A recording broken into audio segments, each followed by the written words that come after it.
निशान Mainali brother Nepal पुगिसक्नु भयो अस्ट्रेलियाबाट नेपाल पुगिसकेछन् हाम्रो निशान दाइ तर यहाँ 2-3 जनाको भिडियो आइरहेछ कसरी गयो के गरी गयो 1 महिना भयो छैन गएको फन्डबाट गयो कि के बढी गयो यस्तो त हुनै सक्दैन ओ माई गॉड नाइस भन्दै पुरा भिडियो बनाएर राख्नु भएको छ है मैले त के भन्न चाहन्छु भने जहाँ इच्छा छ त्यहाँ उपाय छ भन्ने कुरा तपाईलाई थाहा छ कि नै उहाँको इच्छा थियो भोट हान्ने उहाँलाई भगवानले बाटो देखाइदिनु भयो उहाँ जानुभयो यस्तै गरी यदि तपाईहरु पनि जान चाहनुहुन्छ भने तपाई पनि इच्छा छ भने तपाई जान सक्नुहुन्छ तपाईलाई इच्छै छैन जान्न भिडियो मात्रै बनाएर हुन्छ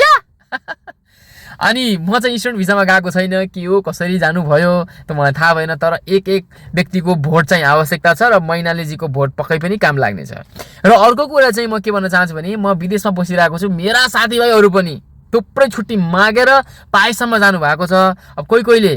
पाउनु भएको छैन र उहाँ अब अझै छुट्टीको चाहिँ प्रासमै हुनुहुन्छ तर मैले एउटा भिडियो हेरेको थिएँ कि अस्ति नै हिजो के अस्ति मैले एउटा भिडियो हेरेको थिएँ एउटा दाइले चाहिँ छुट्टी नपाएर रिजाइन हान्दै गरे ल भोट हान्न पाइन्न जागिर त रोकजडी पाइन्छ भनेर सोल्टीले चाहिँ रिजाइन जागिरै छोडेर भोट हान्न अब कोहीले चाहिँ कमेन्टमा तपाईले मूर्खता गर्नु भएको छ भनेर भन्नु भएको छ मैले भने नि जब देशको माया हुन्छ नि र जहाँ इच्छा छ त्यहाँ उपाय हुन्छ ब्रदरले जे गर्दै हुनुहुन्छ राम्रो गर्दै हुनुहुन्छ र भगवानले माथिबाट हेर्नु भएको छ उहाँलाई राम्रो केही सफलता 100% मिल्ने छ र अहिले हाम्रो नेपालीहरुको मेन उद्देश्य भनेको के हो त र किन हामीले यसरी जागिर छोडी नेपाल जान खोजिरहेछौं छुट्टी मागी नेपाल जान खोजिरहेछौं भोट दिन खोजिरहेछौं भन्दाखेरि परिवर्तन चाहियो के परिवर्तन पुराना पार्टीहरुले दिमाग खराब गरे परिवर्तन चाहियो भनेर हो र अर्को कुरा चाहिँ परिवर्तनकै लागि हामी नेपालीहरु सबैले घण्टीलाई 2/3 जिताएर चाहिँ अगाडि बढाउनु पर्छ देशलाई विकास गराउनु पर्छ भनेर यत्रो मेहनत गरिराख्नु भएको छ र तपाईको मेहनत सफल हुनेछ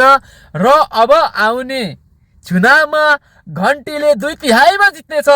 साथीहरु घण्टीले 2/3 जित्नेछ र हाम्रो देश धेरै राम्रो हुनेछ मलाई विश्वास छ है उहाँहरुले 5 वर्ष काम गर्न दिनुपर्छ उहाँले देशलाई बबाल गरिदिनुहुन्छ बबाल जय नेपाल जय घण्टी जय राष्ट्र स्वतन्त्र पार्टी जय बालेन जय रवि जय नेपाल जय हो